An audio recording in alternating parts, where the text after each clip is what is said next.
chant de joie pour accueillir le retour en terre congolaise du colon Balo.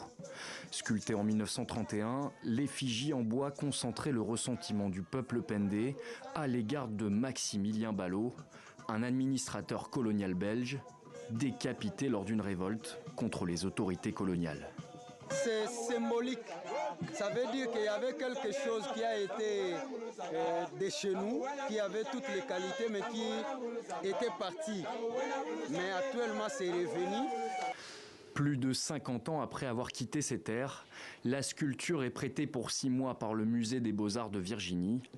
Le retour de Balo est un symbole décolonial, le résultat d'années d'activisme du Cercle d'art des travailleurs de plantations congolaises. Grâce aux bénéfices qu'il génère, dont la vente de copies digitales de la sculpture, le collectif finance la reforestation. On se sert de l'art pour avoir encore des ressources à acheter des terres. Parce qu'à l'aide de la terre, on va encore replanter la forêt et faire renaître la forêt sacrée qui était disparue. Vous savez, la forêt, pour nos ancêtres, représentait tout. Et même pour nous, aujourd'hui, ça représente tout.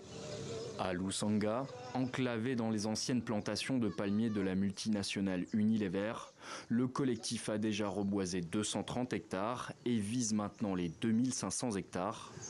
Dans un des pays les plus vulnérables face au changement climatique, la reforestation s'impose comme une nécessité. Si aujourd'hui on parle du réchauffement climatique, c'est parce qu'on avait tout déboisé. On avait tout déboisé.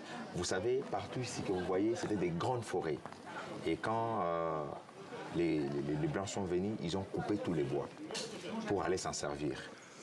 Le collectif présentera son travail à la 60e Biennale de Venise en novembre, dans l'espoir d'inspirer une action mondiale sur le changement climatique.